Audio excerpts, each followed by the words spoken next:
This is FLOSS Weekly. I'm Doc Searls. This week, Katherine Druckman and I talk with Michael Hoffman. He goes by Hoff, and he is very experienced in VR, XR, Microsoft's HoloLens, wearables, the metaverse, all kinds of stuff. And we dug deep in lots of subjects, including mixed reality, his company, IQXR, which is part of a bigger thing called Mesmerize, which you're going to hear more about in the future. All kinds of things going on with spatial computing, where we stand right now, why we don't have the standards we need, and that's going to make things a lot easier once we get them. A lot of stuff, and that is coming up next. Podcasts you love. From people you trust. This is TWiT. This is FLOSS Weekly, episode 750, recorded Wednesday, September 20th, 2023. AI, just make it normal. This episode of FLOSS Weekly is brought to you by FastMail. Reclaim your privacy, boost productivity, and make email yours with FastMail. Try it now, free for 30 days at fastmail.com/twit. And by Collide, that's Collide with a K. Collide is a device trust solution for companies with Okta, and they ensure that if a device isn't trusted and secure, it can't log into your cloud apps. Visit collide.com/floss to book an on-demand demo today. Listeners of this program get an ad-free version if they're members of Club TWiT. $7 a month gives you ad-free versions of all of our shows. Plus, membership in the Club TWiT Discord, a great clubhouse for TWiT listeners. And finally, the TWiT Plus feed with shows like Stacy's Book Club, The Untitled Linux Show, The Giz Fizz, and more. Go to twit.tv/clubtwit. And thanks for your support.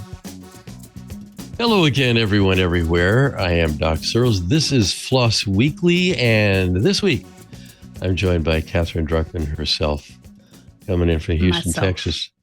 Yeah, yep. There she is. Howdy. And what they call Houston in New York, because there's a street called Houston, spelled exactly the same way, for no apparent reason. I mean, that always confused me. I lived there for several years. I was like, oh, it's Houston Street, whatever. Yeah. So how are you doing? Your mic looks huge and cool. It is very cool. I enjoy this mic. Actually, it looks like the grill on a classic car also. A style that may actually predate the shape of that microphone. Yeah, it's very it's streamlined, kind of like 1930s design when everything was metal and space age and looked like a rocket. Kind of like there is no, like, the symbol for a mic now, of course, is the upright one that looks obscene. Only in a frame. Yes. And hardly any of those are used anymore. Yours is sort of the same vintage, but there's no symbol for a person other than a men's and women's room symbol. Among all the emojis, I think that's a similar, or one for a customer. One for customers is one that I want. What does a customer look like? It's not a shopping cart, and that's just a puzzle for the back channel to solve while we're talking about other things.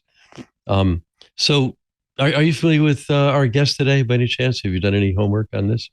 I have a bit. Yeah, I think this is a really interesting area because I've always, again, we were talking about design, and I've always been interested in sort of the way that humans interact with their environments, right? The things we interact with, and taking that virtual is an interesting conversation to me. So I'm pretty excited about that. Okay, so I'm going to bring in our guest. His name is Michael. I'm going to give a little bio here. I've got more bio than I need, but I'm going to try and wing my way through it. Hoff, he goes by Hoff. His last name is Hoffman. He's the co-founder and CEO of IQXR, a Mesmerize group company, and he's the head of platform there too.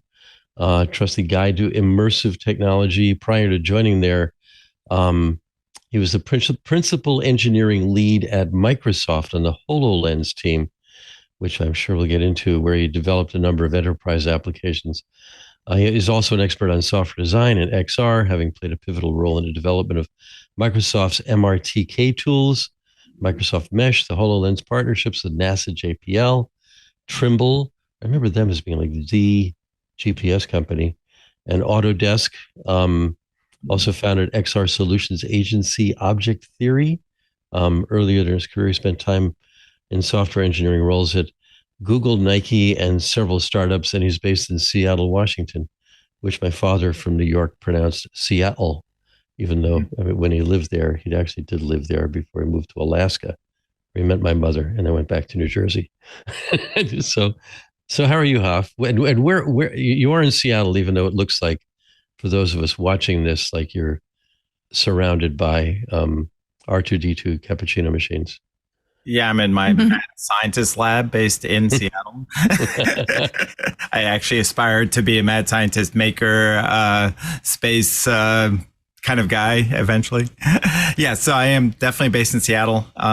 Moved up here for Microsoft. Was down in Portland prior to that, and then East Coast before that. Yeah, and you check off a lot of employment places on your bingo card here. I mean, Google, Nike. I've had a busy career, and then a lot at Microsoft itself. So tell us, give us a little bit more about your career path and how you got into your current XR, whatever, AI, XR, all of this stuff that everybody's talking about now, but nobody fully understands, and maybe never will. Yeah, it's a little like my entire career was meant to prepare me for where I'm at today. It's kind of weird. Like I started in embedded systems, which is, IoT. Did a lot on platform, like first generation platforms in various industries, and telephony and NAS, network attached storage, and digital imaging workflows, printing and pre-pressed imaging. I even did little things like I actually wrote the Macintosh version of the F-117 flight simulator for micropros. Got deeply immersed in 3D and what it means to have, a 3D engine in assembly language and what all the code does. And then ultimately that led to me ending up at Microsoft on the HoloLens team. It was one of these interesting things where they brought me in for Lean Startup. I was the outside Lean Startup entrepreneur to help bring Lean Startup into Microsoft. And then when Satya got promoted, that team got dissolved because it was mainly an experiment on the actually use Lean to build something versus teach Lean to all the existing teams. But the best thing about it is that I used that 2 months they give you to find a new place to land, to shop around all of Microsoft, get to know what's going on. And I landed on the super secret team where they couldn't even tell me what it was. I was a Microsoft employee and they couldn't tell me. Turned out only like 1,000 people knew this secret project even existed. And it turned out it was the pre-launch HoloLens, which was, back in those days was codenamed Baraboo. We weren't even allowed to say Baraboo because that had leaked at one point. And so we all called it just B. And we worked on B. I ended up calling it the banana, so I could talk at family on what I'm doing at work is working on the banana. And then I started working on the audio for it. So it became the banana phone. Yeah, I'm working on the banana phone, which was kind of fun. But yeah, so that was the beginning of my career in this spatial computing, was to be on that pre-launch team. And I got slotted into the studio that was best aligned for me. I really care about solving real business problems. I've never been interested in gaming or entertainment per se. Even when I wrote the Mac version of Sid Meier's Civilization and F-117 Flight Simulator, I never played them. I just, for me, it was like the project was to make it work really well and make it sing on a Macintosh. And the same was true in all this emerging 3D. So I was slotted on the team that did this NASA JPL mission planning for Curiosity. In fact, I heard recently that still every single day, a dozen or more geologists around the world, they literally stand on Mars based on all the latest photography and decide what Curiosity is going to do. Curiosity is exactly where it is on Mars, right next to them. And they look at the rocks and they try to figure out, okay, what's interesting? What experiments can we do? What drilling can we do? And they use these emerging technologies to decide what it's going to do every day. And then the other ones that you had mentioned, the Trimble one was interesting. Trimble creates precision instruments for the architecture, engineering, and construction industry, the big infrastructure projects. Like, how do you measure at high precision an entire bridge so that you can make a modification to it or look for cracks and other potential faults? And so we did a study of what it would be like to use these emerging technologies for putting a new building in a city block. I think it was in Denver was the experiment was around. And then two other were integrations with CAD. We all recognize that CAD is the source of a lot of 3D. It's the source of product under design, building under design, and so we did two different partnerships with Autodesk. One we did on our own, which was an integration with Maya, where Maya could in real time feed changes to a CAD and have it show up on HoloLens. One of the cool things about the first day on the job was there was this weird motorcycle 3 feet from my desk that had none of the plastic on it. All the plastic had been removed. It's like, why is there a motorcycle chassis 3 feet from my desk? Well, they put this Frankenstein version of HoloLens on my head and said, here, look at this. And all of a sudden, all the plastic, beautiful cowlings and everything and tank all of a sudden appeared on that motorcycle. I was like, oh, I get it. This lets you now try different designs out on that motorcycle and see the different treatments and different color schemes. And I was like, okay, I picked the right place to go at Microsoft now that I know where I landed. It was a pretty cool moment. And then the other integration was Freeform, which was a Fusion 360 integration, which is a parametric package as opposed to Maya, which is 3D triangles. And so we did a lot of experimenting with how do you get parametric data in real time coming across to a HoloLens, decimating it down to something that can run on device. So that was kind of a thumbnail sketch of what got me into this industry. Obviously, there's the rest of the story too, but I'll take a pause there.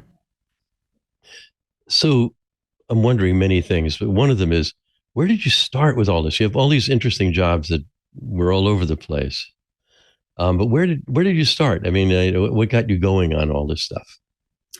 Yeah, it was a fortuitous start. My dad was registrar at a small private college in Raleigh, North Carolina, and my parents got separated. And my time with my dad ended up being down in the basement mainframe computer center where he was trying to figure out how to recomputerize everything they did, like even grade reports, because the one guy who knew how to run this rented Data General Eclipse had left. So he just took it upon himself. I'm going to learn how to do this. And I'm sitting there as a 11-year-old. Okay, well, I'm going to learn how to do it too. And, he and I were in this basement learning how to program. and so wow. I started on Data General Eclipse and just, one of the first things I ever wrote was a game that played blackjack. I had this book that I devoured. It was called the Playboy Book of Games. It had all the rules of every game you could possibly imagine in there, especially betting games like poker and blackjack. And it's like, okay, well, I'm going to write a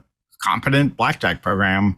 And that's where it all began. And then I couldn't get enough of it. I ended up having a computer store called the Byte Shop, 1 block, maybe I guess 2 blocks from my house. And I would just go there and camp out and look at all these weird computers that had 8 toggle switches and 8 LEDs. And that's pretty much the entire interface on the whole little computer that cost $300. And it was like, I was just so intrigued that I just soaked it all up. I read Byte magazine. I had a subscription to Byte magazine as early as like 13-year-old. And that just led to me just doing it all the time. I was building robots. I bought my first computer as a 16-year-old. It was called a Kim 1. It was a 6502 computer that had a whopping 1,000 bytes of RAM, 1024 if anybody wants to. We were there at the same time. Were you at Meredith College or Shaw? Which small? You got it. My dad was registrar at Shaw University. Okay, it's not that small. I taught one course at Shaw one time. Only time I ever taught in the college. That's so cool that we have that. Yeah. And seriously, probably even know about the Byte Shop then. I do. I mean, it rings a bell. And it was there where we were looking at, so we had an ad agency that was off Northern Boulevard off St. Mary's. Cool. We went to Silicon Valley. We opened an office. We succeeded in North Carolina as a tech shop and then opened an office in Silicon Valley. That did a lot better than we folded up North Carolina and moved out there. But have you read The Soul of a New Machine, which is about General in North Carolina, Tracy Kidder? It's a lot of Earl Gilmore. We got mentioned there. It was one of our clients there. So there's some overlap. We may have been in the same store at the same time. I would not even doubt it. I hung out in that store all the time. So cool. So there's that. I'm glad I asked that. That's a really interesting thing. Yeah. So let me go to the other end of things. So you had this awesome job at Microsoft, and now you're off doing a different thing or the same thing in a different place. Yeah. So tell me about that transition. What got you going at Mesmerize, and is it IQXR? IQXR. Yeah, IQXR. Yeah. So you founded that. So you started something yourself. Yeah. So I generally consider myself a startup guy. So going to startups is relatively a comfortable journey for me. Having started 5 companies at this point myself, as well as being with other companies. So I'll fast forward a little from where I left off before, which was I caught wind of the fact that Microsoft was going to nurture some external agencies to start building stuff for these new emerging HoloLens devices. So I left to start this company called Object Theory for 5 years, and we built for big enterprise companies. I mean, you name it, British Petroleum, Steelcase, Stryker Medical, Zimmer Biomet. Even we did a lot of work back to Microsoft. And I did that for 5 years, learning a boatload about how these technologies can move the needle for big companies, and also all the challenges that made it really hard to move the needle for these big companies. But as many of us that have been through this whole journey together, this market did not wake up anywhere nearly as fast as all of us had thought. I mean, even Microsoft's own projections ended up being unrealistic. And a lot of it is blamed on the devices. I personally believe it's all about a device without software is just a bookend, it's just a brick. There just has never been a rich enough ecosystem of the software tools that it takes. So after 5 years of that, I basically threw in the towel. I said, this industry is not waking up. I know enough about what's happening to know that it's not going to wake up fast enough for me to continue to fund it out of my own pocket. And so I went back to Microsoft and I landed in a really good part of Microsoft, which was the MRTK open source project. We used the MRTK open source project in Object Theory. So I was definitely familiar with it. I knew the key engineers who wrote it, Dave Klein and Curtis Everly. If anybody out there uses MRTK, you've probably heard those names. And so I went back and knowing what I did about all the challenges of building for this industry, I did a survey of a lot of our customers of how are you using MRTK, what's working for you, what's not, and we came down with a distilled list of about 6 or 8 key things that were not as good as it could be or as ideal as it could be. So we for the next 2 years embarked on rebuilding MRTK from scratch to make it way more enterprise ready with all the things that we were hearing about separability of functionality and more themable and data bindable, where it doesn't take over your app, where you can put it. MRTK was great for greenfield apps, but it wasn't great for retrofitting an existing app. Rebuilt all the controls on top of the latest technologies in Unity. We even built a really good relationship with Unity. We're working very closely with their internal teams to make sure that they were providing what we needed to create excellent UX. And then, of course, we built excellent UX that then was serving to make Unity more a better product for these emerging devices. So we did that for 2 years. As many of us in this industry know and were impacted by, my entire team was dissolved in the layoffs that started in January of this year. And so my team got dissolved. All 11 of us were looking for jobs. I thought I could do that 2-month thing to look for something else internally, but Microsoft was genuinely trying to reduce, I think, their footprint. And so it was not possible for me to stay. That would have been my preference. But it ended up being a blessing disguise because I started looking around at different opportunities. And the one that very quickly raised above all the others was Mesmerize Group. It was a UK company, around 150, 200 people.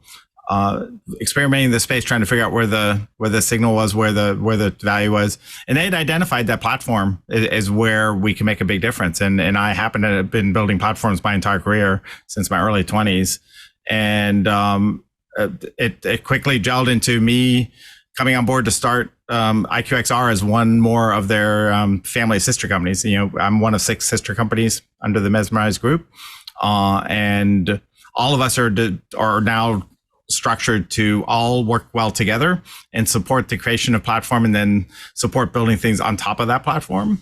And I every day I feel like I'm the luckiest guy on the planet. We've built a great team. I co-founded it with 2 of my the top leaders of object theory, Michael House and Ali Kaiser.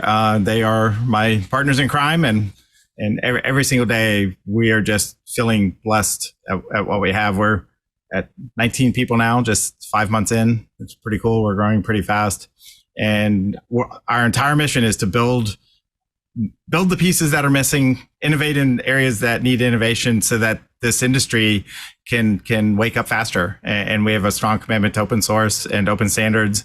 We want to either adopt or drive the creation of standards that are missing.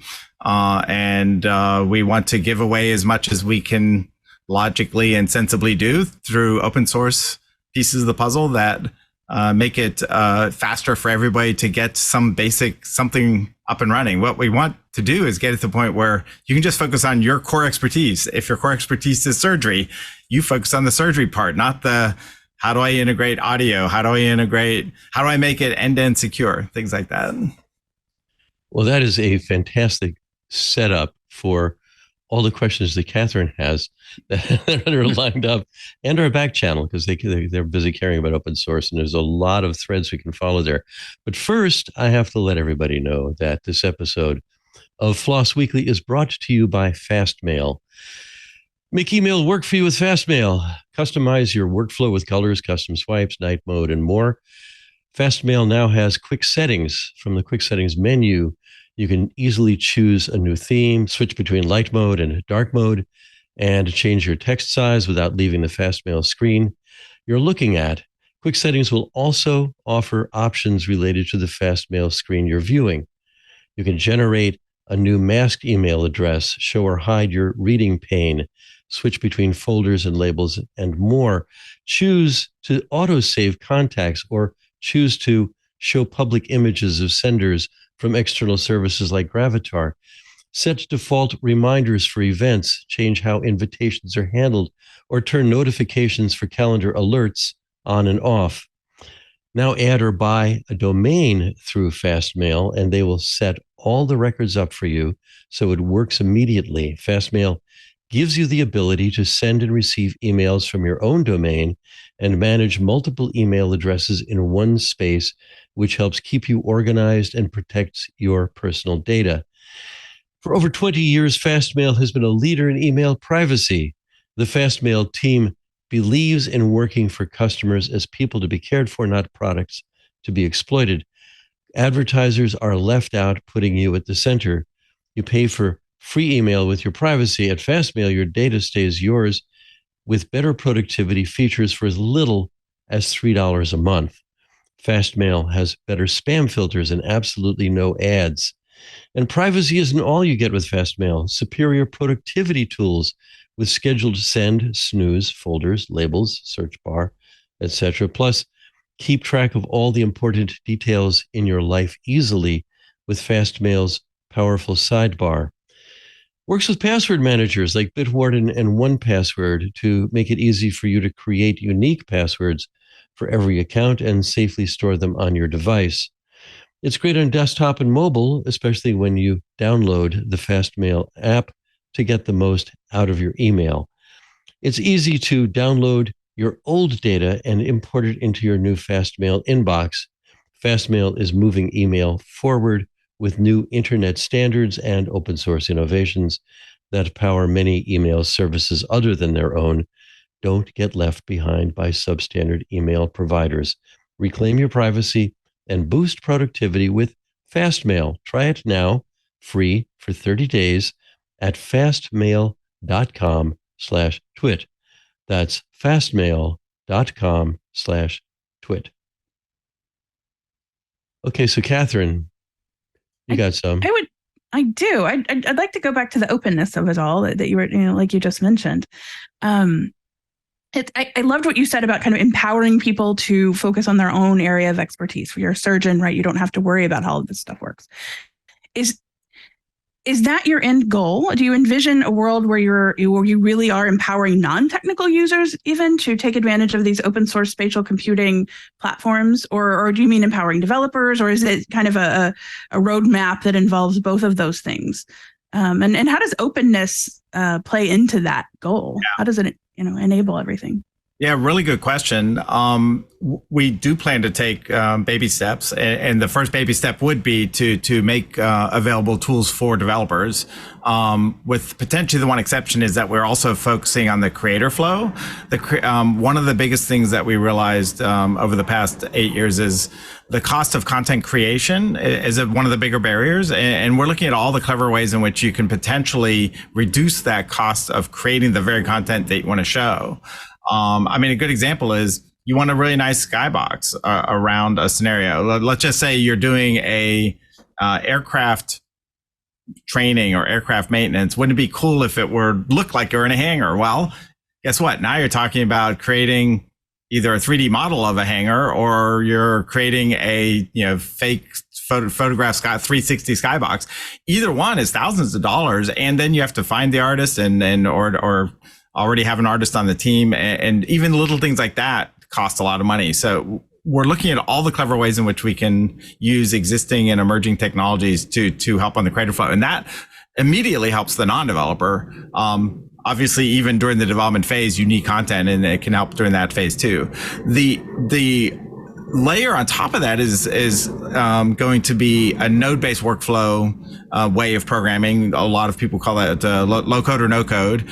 Very similar to the blueprints in Unreal, as an example, and some of the various node-based shader designers. We intend to make that available as a layer on top of the programming layer. And now we're getting a little closer to the non-developer being able to piece together an experience and sequence things out, have branches. If the person did this, now do this next. A little bit like the state machines that you can use inside animation engines. It's kind of at that level. The next level after that we intend to build on top of that, which will create nodes for you, is things like you've got a headset on and you're designing this scenario in real time. It's almost like 3D PowerPoint or something where you're building it as you go and you're wiring things up and you're doing all that in 3D itself.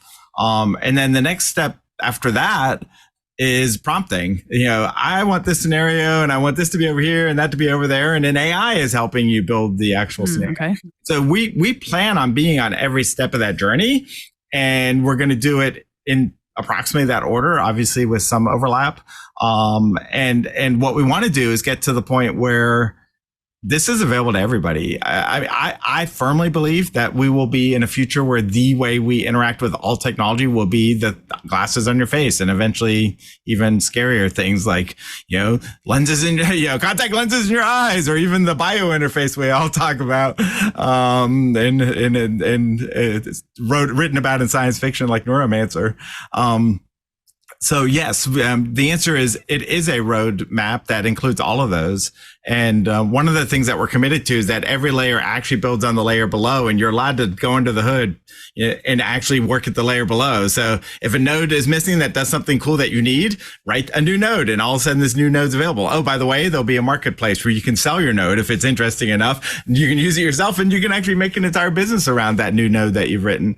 And then the nodes, of course, are written on top of API layers that we're highly committed to all of the lowest level parts of the stack to all be based on storing things in open standard document formats, using open standard protocols, using open or maybe not, open standard languages. I guess you could argue the languages of the internet are open standard, and we all believe that everything is really the evolution of the web. So a lot of it will sound familiar. It'll sound like web technologies, and that's because we believe that is where this is all heading. So I think you kind of partially answered my next question technology, which is, everybody's really excited about how AI plays into everything now, right? AI is the conversation. It's kind of taking over every conversation there is about technology, especially when you're talking about enabling less technical users to do things, to create very complex things, or things that would have been incredibly time intensive or difficult in the past. And I'm really interested in that angle, but also how you see, again, the openness in AI is a bit of a challenge, which we could go. I don't want to go too far down that rabbit hole, but how do you see those two things? The spatial platforms that you're working on and AI really working together. Yeah. But even before you get to the point where the end user can create a fantastical environment with which to interact, even before that, even for developers today. Yeah, and you do mention some of the challenges we're all hearing about in AI, which I absolutely agree with. Probably the only time in my career I've actually raised alarms is around the emerging conversational AIs like ChatGPT. AI is a big field. It is a lot more than just conversational AI in these large language models. I prefer to call it machine learning as opposed to AI. AI, I think, should be reserved for the time when it gets closer to sentient. ChatGPT arguably is actually getting close to something that genuinely is more in the AI camp as opposed to the machine learning camp. But just to give you an idea of the landscape is so broad. I mean, a lot of us are using AI already and don't even realize it. OpenCV, to understand objects in a scene. AI is being used to learn how to make sure how something is aligned with the real world, with a decent amount of accuracy. It's already being used a lot in these emerging technologies because we now have eyes that are looking at what you're looking at and can even do things like detect whether something has a crack on it and know whether something going down the assembly line was properly assembled or in some way has a flaw. And so those are all ways in which it's being used that don't touch upon some of the genuine challenges of these, conversational large language model AIs. The other interesting area that's emerging, which is an alternative to three-dimensional meshes, is NeRFs. The NeRFs are basically an AI way of creating the stereoscopic renderings of a scene based on photography. You take a bunch of photos, you create a machine learning model of those photos, and then from any angle, it knows how to deliver the correct stereoscopic screens. And the two screens that you see in your device.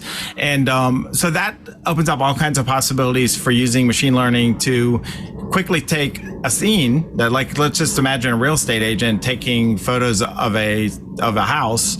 Now you can use NeRFs to very efficiently render that to a person for things like a walkthrough. And I mean, there's just so many other areas that are using AI already. One is, there you go. For those of you, I forgot what the acronym stood for. So I was going to rattle it off, but I forgot it's not exactly an easy thing to rattle off your tongue, neural radiance field. The other areas that are behind the scenes are things like we now know where you're looking, and there's the whole creepy parts of that, but there's also you're looking at this thing and you're supposed to be pushing that and you're not pushing it. Now I know to tell you, by the way, push the red button. There's ways for it to just know what you're doing and even what you're potentially emoting and helping you navigate a situation. Maybe it sees you being an expert because you're moving faster than a typical person it's seen going through a training exercise, and it knows to accelerate it and adaptively matches your pacing of how fast of a learner you are, or how slow of a learner you are. And those are all ways in which machine learning can make all of these experiences better. And nicely, a lot of them never will touch on the genuinely concerning areas of hallucinations and it not even knowing whether what it told you is factual or not, or just made up, or approximately true, but only probabilistically true, not actually true. Those are some of the existing challenges around conversational AI. So you said something about smart glasses, and I love that conversation because that can go a lot of places. Doc and I love to have conversations about privacy and that sort of thing, and that seems very relevant here. And when you talk about the way that people would interact today or in the future with smart glasses and their environment. And I just wondered first, so yeah, I mean, how do you feel like privacy plays into the conversation about the way that people might interact in that way? Yeah, really good question. And there are no easy answers, unfortunately. I absolutely think that we need more regulation than we do today. I believe that it's the Wild West and companies can get away with practically anything. Sometimes the industry gets slapped, like the Google glasses. It certainly was being ridiculed for how easy it was to take photos and videos of your environment. I do believe that regulation is going to be key to these emerging technologies being widely deployed and not ultimately being seen as more of a hazard than a benefit. That said, I do believe in general, for better or worse, we are largely comfortable with being generous with the technological infrastructure, the Borg, knowing a lot about us, which I think that has its pros and cons. Obviously, it can be used in nefarious ways, which aren't good for society. But I do also believe that we're entering a world or a field where it has a lot of potential to do good and to be able to, genuinely help you be more efficient and to use technology in ways which are less intrusive and more empowering than today. Yeah, I don't know about you, but I've got calluses on my finger from how many times I pull out my phone. And literally, it's like from the number of times I put my hand in my pocket. And I'm an overuser for sure. Yeah, exactly. And for this to become the less intrusive and more of a genuine, you can almost imagine it eventually starts feeling like your friend, right? It's there to help you. It's there to help you with like the number of times I'm driving down the street is when I have this inspiration, and like even dictating to something is hard now. Well, wouldn't it be cool if you just said, hey, whatever I call my glasses, here's an idea I have. Can you, jot it down for me? And I just imagine this future 5-10 years from now where these smart glasses, invoke concerns about privacy. And I do agree about that. But they also are the better way for us to interact with our technology. It's honestly the first time technology has at least the opportunity to be 100% conforming to us instead of us conforming to it, right? Or all the things we do now to use our technology can melt away. It takes really good software and really good creative thinkers to figure out how to melt away all of the ways in which technology isn't efficient and isn't human in how it approaches helping you in various ways. But that will happen. And we certainly are trying to play a part in that. So you talk about, and I am with you. I suppose rather focus on the positive, exciting parts, right, rather than the dystopian future where someone can look at me walking down the street and see my resume, most embarrassing college photos and or worse. But like you say, the ease of interacting with the environment is very interesting. And conforming to us is an exciting way to phrase that, right? Rather than the other way around.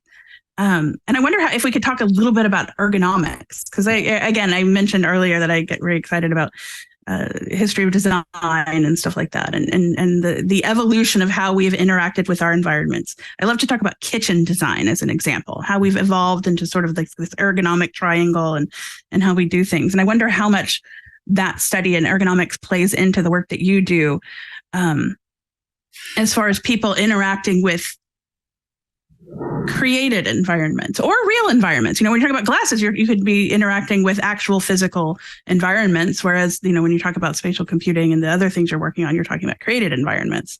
So right. I wondered if you could speak about that a little bit. Yeah, ergonomics is so important. I mean, there's the ergonomics of the experience you're experiencing, and obviously there's ergonomics of the physical device. I'll start with the ergonomics of the experience.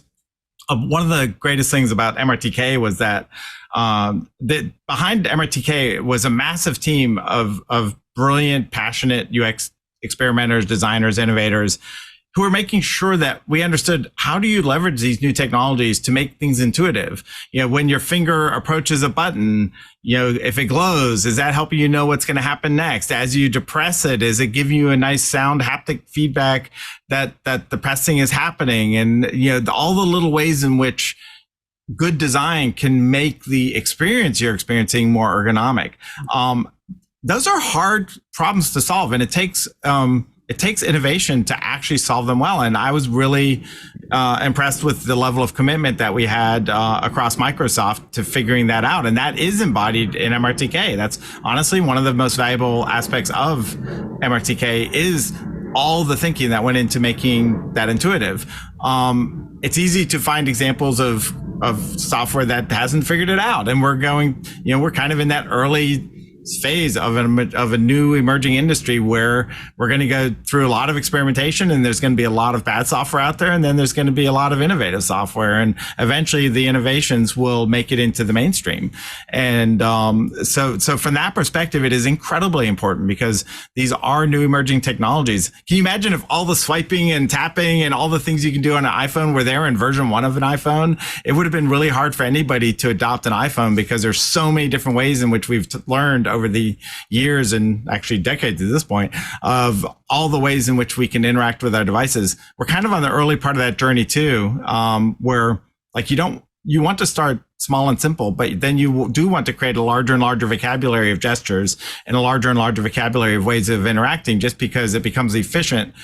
Just like we like more words because it's more efficient to say what's on your mind when you have more words. Same with gestures on these emerging technologies. So eventually we will have a very rich vocabulary of gestures that will allow us to efficiently interact with these emerging technologies. Right now, the efficiency isn't there, and you can't get rid of your keyboard yet. You can't get rid of your mouse yet, because the efficiency isn't there yet. But that will come over time. That's very encouraging, and I have some thoughts and questions that I'll get to right after letting everybody know that this episode of Floss Weekly is brought to you by Collide. That's Collide with a K. Collide is a device trust solution for companies with Okta, and they ensure that if a device isn't trusted and secure, it can't log into your cloud apps. If you work in security or IT and your company has Okta, this message is for you. Have you ever noticed that for the past few years, the majority of data breaches and hacks you read about have something in common? It's employees. Sometimes an employee's device gets hacked because of unpatched software. Sometimes an employee leaves sensitive data in an unsecured place. And it seems like every day a hacker breaks in using credentials they fished from an employee. The problem here isn't your end users, it's the solutions that are supposed to prevent these breaches, but it doesn't have to be that way. Imagine a world where only secure devices can access your cloud apps.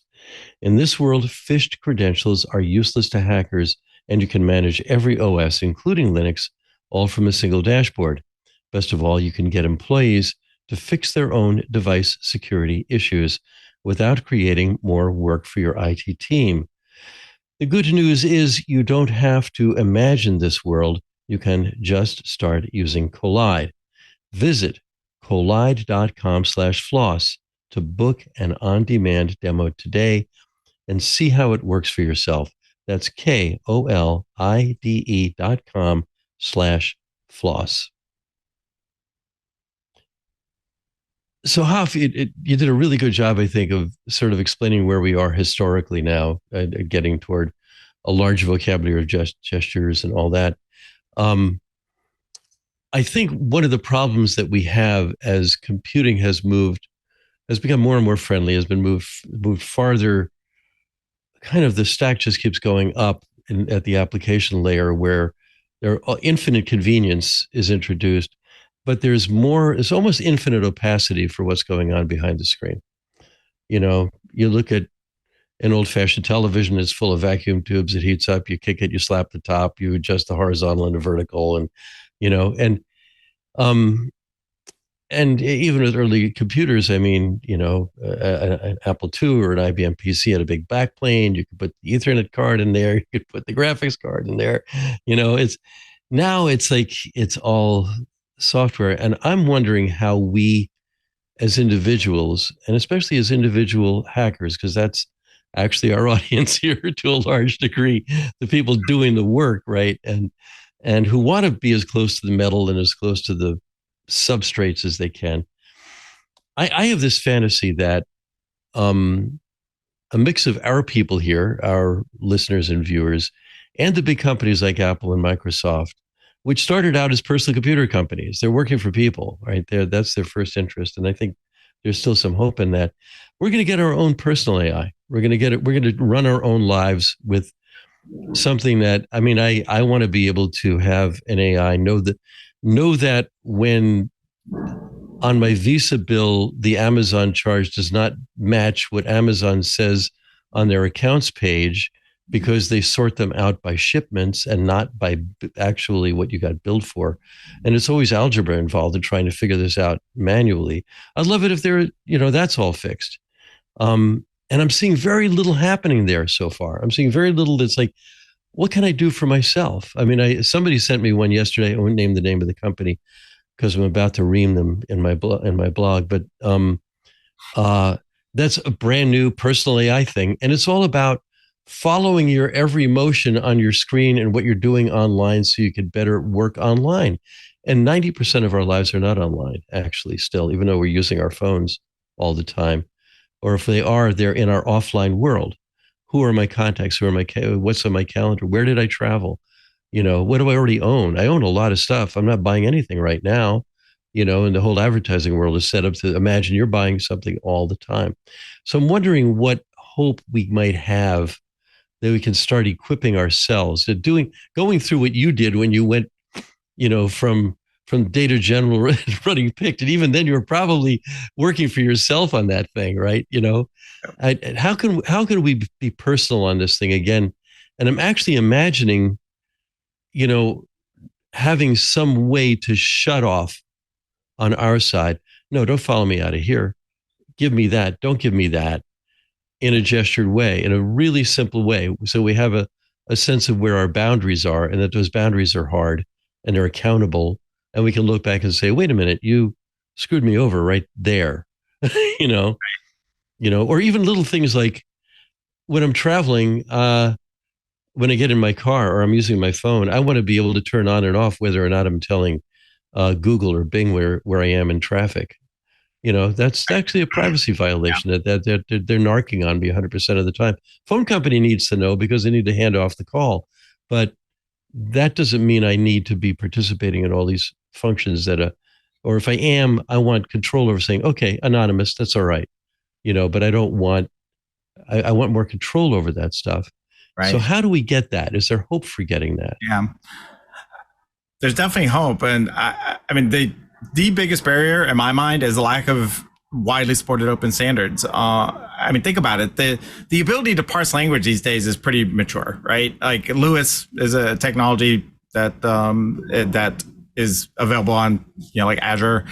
Lewis is kind of like a mix between machine learning and expert system to parse a sentence and to learn variations of a sentence. And it's readily available to everybody. Everybody has the ability to parse language. So that isn't the barrier anymore. You could argue that conversational AI has all of its challenges of it misunderstood what you wanted it to do, and maybe it doesn't do the right thing. But I do believe that it is already possible to do things like have an expert agent that helps you with day-to-day life and helps you do things like, reconcile whether or not your insurance bill is correct or your Amazon bill is correct. The barrier in my mind is that unless everything is following a standard for ways of talking to it for things like this, you're not going to ever be able to have an ecosystem be built that makes it possible at scale. You'll have lots of experiments. You'll have it work in particular ecosystems, but like, just think about it. Why on earth is it still today not possible for anybody with any phone from any manufacturer to just somehow tap it and share contact information? It is insane that doesn't exist. It doesn't exist because no one has promoted, and established ubiquity for an open standard for doing that across all device manufacturers.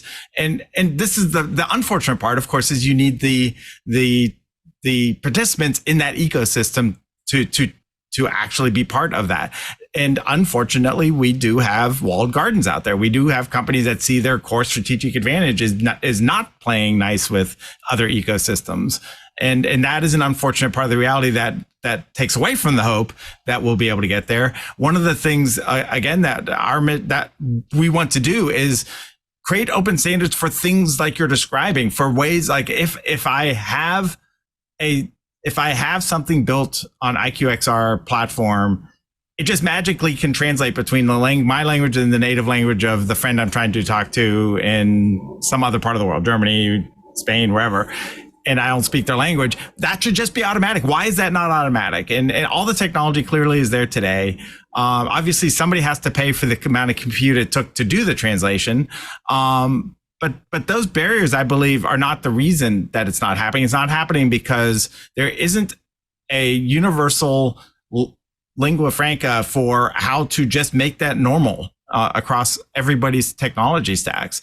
And this is an area where we hope we can move the needle by thinking that way in everything we do, to creating and adopting these open standards, making it really easy to drop these into apps so that they just for free get the kinds of things you're talking about. For free, the agent can wake up that tells you, that gives you information, because if somebody somewhere along the way is willing to pay the small amount it takes to have that in there, and that can be through many, many different means, through advertising, whatever, now all of a sudden that agent just is magically available for those kinds of things. And the open standards for how that agent can do the research on your behalf to research whether or not your insurance bill is correct can eventually be the kind of thing that agent can do, just because the mechanisms via open standards, and ideally open source as well, where somebody has done the heavy lifting, can just add that to pipelines and workflows that are just nodes. Like, you just need that. So you just put in the right node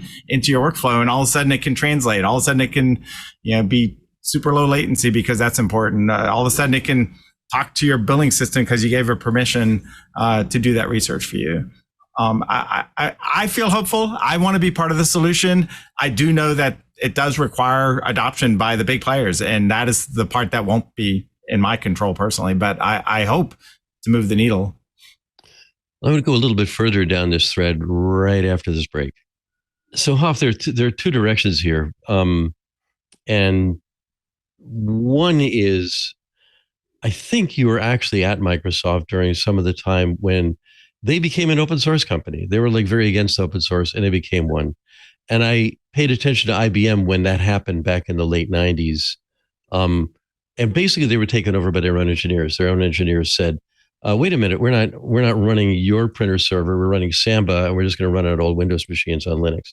So, because they all had lots of old Windows machines, right? So that's one thing. I'm wondering to what extent a company like Microsoft can go in the direction of, there has to be an ecosystem here that's full of standards for ways that people can put together what they need.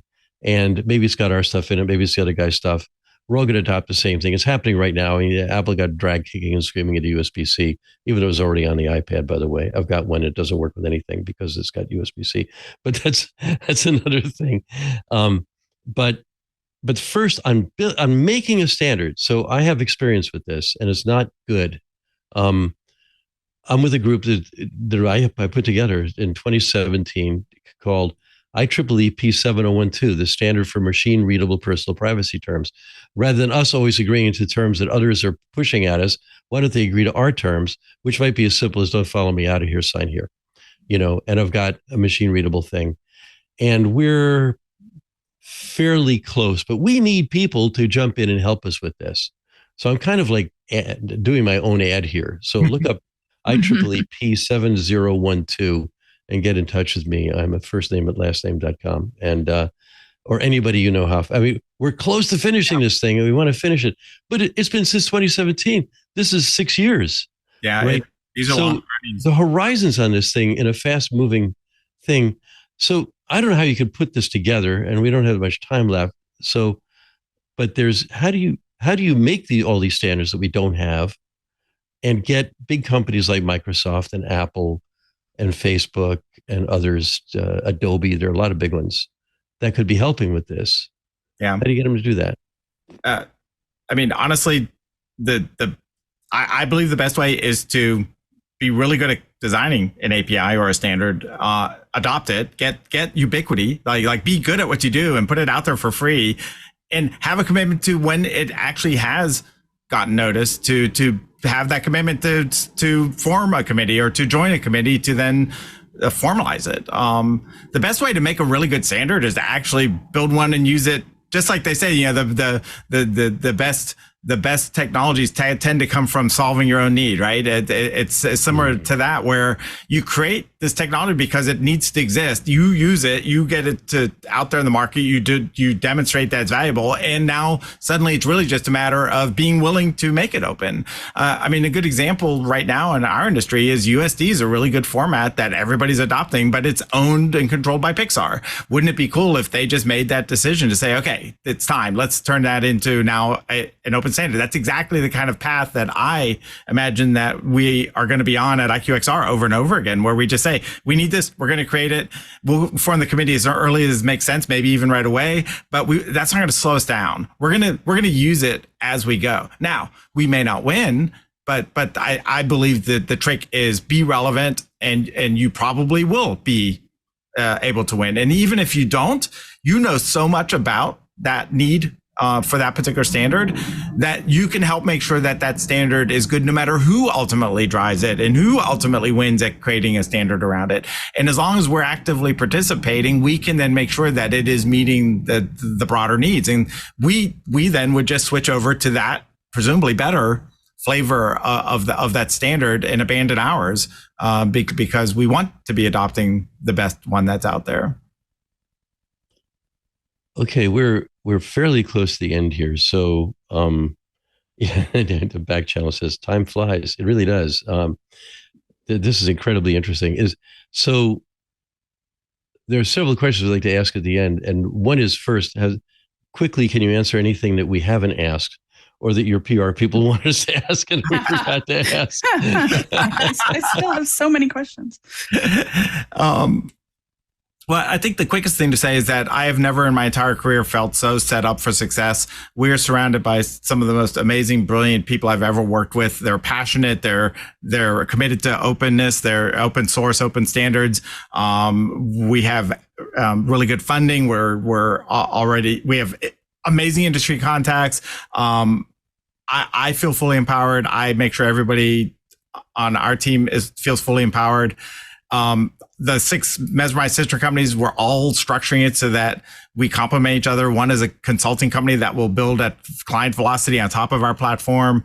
Another one is already building solutions in this field for hard skills training and using immersive technologies. And one is a very strong data sciences and AI team, 30 people that are brilliant data scientists, AI wonks. And so I think the biggest thing to say is please follow us. Please watch us. We're going to be doing amazing things. We already are. We're emerging out of our planning phase. We've been planning for the past 5 months. I told our leadership and investors, don't expect a single line of code yet, because we just want to make sure we're building the right thing, not just building it right. We want to make sure that we're building the right thing. And that is all in line with what I've been telling you about open source, open standards, and doing it right for the long haul, basing it on emerging web standards. I know that was a long answer, but I couldn't. No, that's good. 3 minutes. A quick one is, and it's becoming one we're using more often. What is the weirdest thing you've seen done with anything you've invented? Oh, interesting. Wow. Weirdest thing I've seen done. That is an interesting question. I don't even know how to answer that. Yeah. Well, it's not a requirement. I'll have to. Of course, I'm going to be pondering that until I come up with something. I do know that I've created things in the past where people have used it in ways that I didn't predict, which is a sign of a good design, that it's even possible to use it in ways you didn't predict. Yeah. But I can't honestly recall specifics because I have a horrible memory for specifics. I remember concepts in abstract versions of things. So I don't Sounds like me. I can understand math concepts, but I can't add a column of numbers. But I'm making a mistake. So, okay, so we'll wrap with this, and this is what we always ask: what are your favorite text editor and scripting language?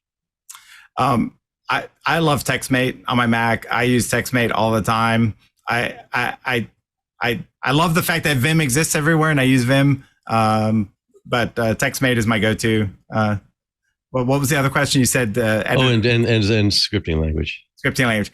I have to say, for just whipping up quick stuff, every time I use Python, I'm blown away. Yeah, like, how did Python make this so easy? I just am blown away every time. Blown away.